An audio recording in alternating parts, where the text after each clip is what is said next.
Hello, good morning. Welcome to the Free from Asia webinar today.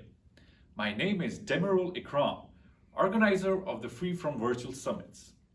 These summits are offering you a series of webinar and online matchmaking events about free from, vegan, and organic food business with a focus of Europe and Asia. These online summits are hosted by the Free from Functional and Health Ingredients trade shows and conferences taking place in Amsterdam, Barcelona, Sao Paulo, and Bangkok. A very warm welcome to the Free from Asia webinar. During this webinar, we will offer you insights on upcoming organic trends and how businesses can grab this opportunity to further expand their horizons. We have invited Mr. Rohan Grover, Director, Nature Bio Foods, India, will deliver the talk on reputation and opportunities of Indian organic produce in the world.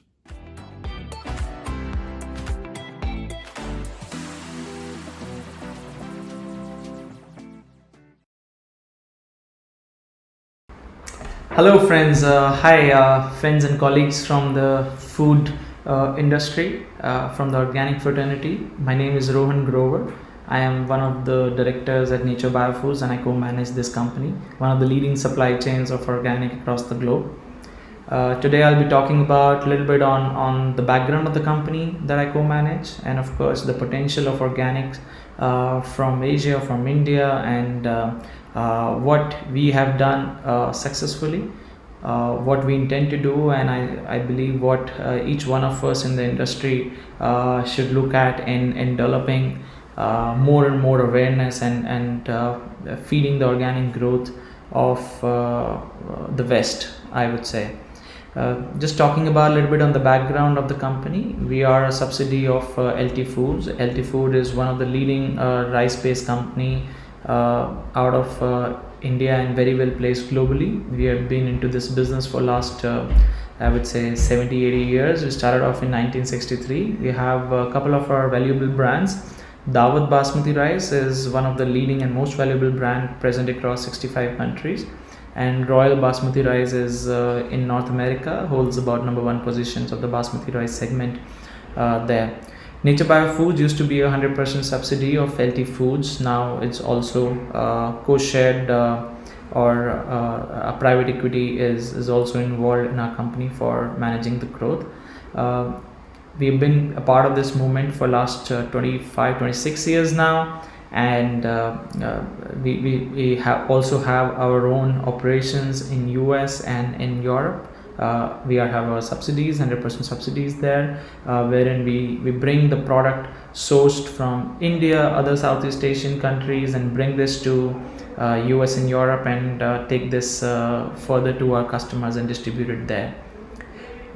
We have a legacy of about 25 years, and which is well based on the passion of each one of us. We are about 350 people in the company today, and you talk about the mission and vision of the company. We are very well inclined towards what we want to become and what we want to be. We have strong connections with about 60,000 farming families, or I would say farmers, and if you include their families as well, today I will be very proud in saying Nature Biofood is close to about 200,000 people, family who are part of this amazing organic supply chain. Just to talk about a little bit on our operations in India, we operate right in the length and breadth of the country. All the gray shaded states on the map here in front of us are the states where we have our operations. So overall 80,000 hectares of organic farming land is where we have our operations, and we manage them with about 60,000 farmers. Today the right count is about 64,000 farmers, and all of these farmers are grouped into 113 cooperatives. So the produce and the products that come out of these farms are essentially what we process out of our 5 state-of-the-art manufacturing capabilities and facilities, and on an annual basis we would be processing close to about 100,000 metric tons of organic grains. The journey so far has been full of passion, as I said, but essentially the key 5 things that really worked well for us, and what I would really recommend and encourage my fellow entrepreneurs and colleagues from the industry to think if they have to be a part of this movement, which they should.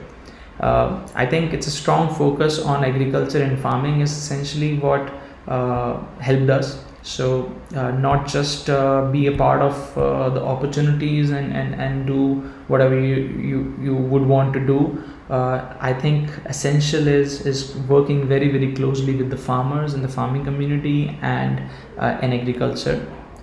And second most important point is not just working with them to produce organic free from chemicals and pesticides, but really making an impact. So sustainability, I would say, is the second most important thing, where we've always given a very strong focus on developing or increasing the social economical development of everybody who's involved in the supply chain. Third point I would say is the key compliance. No matter how hard work you do or at the field level, no matter what you're doing for the environment, for the people involved in supply chain, if you're not compliant, your product is not organic. So understanding the key compliance and the regulations which keep evolving as we go further. We're still in the new trade, I would say, are still far away from maturation. So I think understanding the compliance and regulations are very important. Then understanding the global market, understanding the opportunities, understanding the facts is very important. So just be ready with the opportunities, and the opportunities could come in multifold. So continue to do what you're doing if you think you are right, and the opportunities may come. And the fifth important is effective supply chain. I think it's a key and most essential part of this business or this movement, and that's what we're gonna do. Essentially, the organic community, or we all a part of this trade, should work and are working on these 6 basic principles. One is fair price to the farmers. So we ensure that our farmers get the right price and they continue to get the encouragement and the trust that we are building in them, they are building in us together. We have to and we should continue to give them advisory services, including farmer trainings, including documentations which are required for organic certifications. We give them improved input supply to the farmers. When you practice organic farming, you can get attacked by the pest. You need to be ready with some bio manures, biopesticides, biochemicals, and that's what the input seeds that we produce are being supplied to our farmers. And the fourth important one is we have to give them incentives of being a part of it. We get our incentives from the consumers, from our customers, and we should heavily incentivize our farmers there. So organic premium to the farmers is very very important. And the two very very trust building efforts and encouragement for building a sustainable supply chain, I would say buyback support and direct procurement is essential part of having a very foolproof organic supply chain.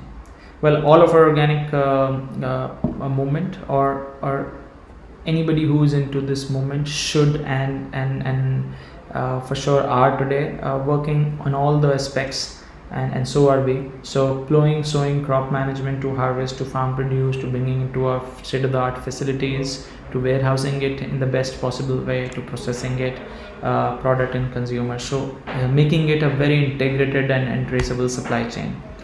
Essentially what Nature Biofood has been working over the years are these 5 important categories of products.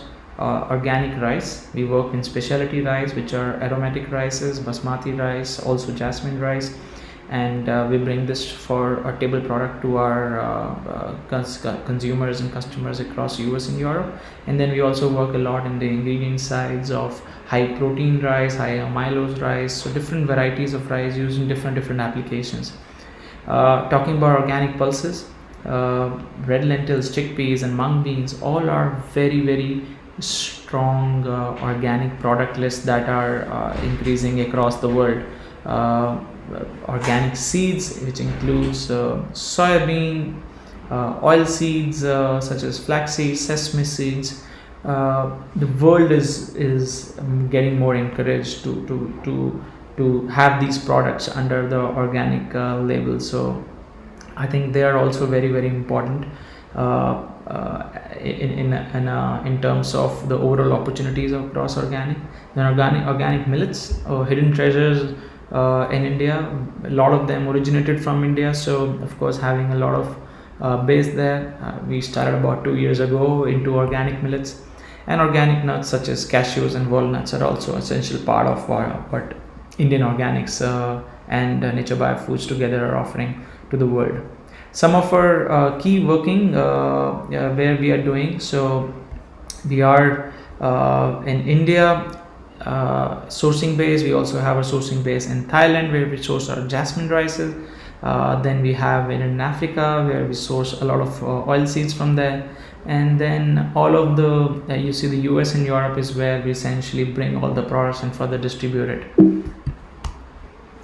Let me talk about a little bit on the Indian organic stats and how important and what we can learn from this is essentially that it's a very fast growing market. And if you look at it, only 4-5 states are one of the largest certified organic areas and larger than probably some of the countries as well, such as Madhya Pradesh, Rajasthan, Maharashtra and Uttar Pradesh, right in the central and north and western part of the country.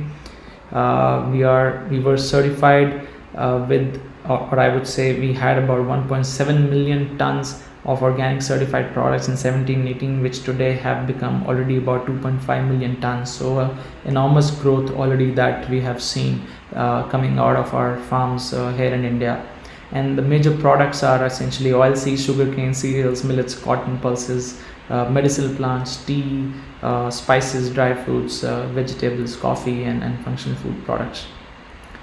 Just talking about a little bit on the growth per se and how we see the growth is there. So in 2017-18 the overall exports from India in organics were about $438 million, which became $653 million in 18-19, and see the enormous jump again at 19-20. It has already touched about $757 million.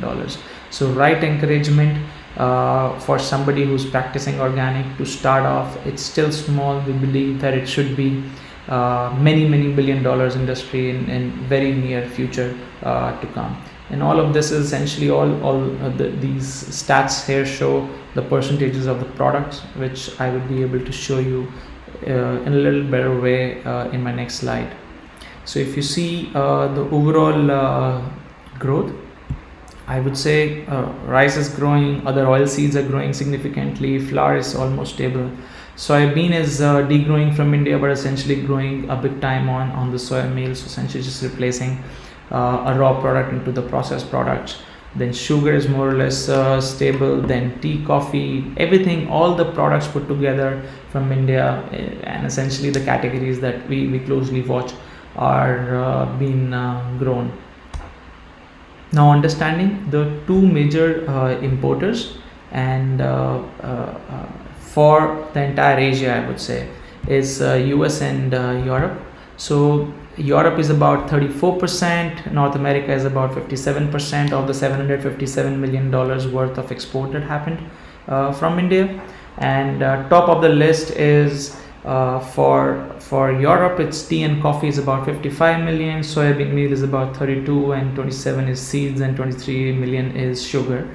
Where in North America you would see about $200 million worth of just soya meal, and if you put the entire soya category together, it's about $250 million. And then we have spices 23, we have nuts and seeds and ready to eat products. Very interestingly, we've also classified this into two different segments, such as organic food for human consumption and organic feed for the feed, essentially, which is going into the poultry and cattle feeds and animal feeds. And if we were to classify this, because there is also a very important part of where the organic produce is going, 39% of India's products are going into the feed side, and about 61 into the food side. Feed is essentially soya meal and corn, and North America of course leads that from India with about $245 million, with followed by Europe 42, and rest of the world about $6 million. Just to see, Europe is 14, rest of the world is 3, and 83% is US. This is just the feed going out of India, and I'm sure it's practically and very much similar to all the countries, just in terms of percentages across Asia as well.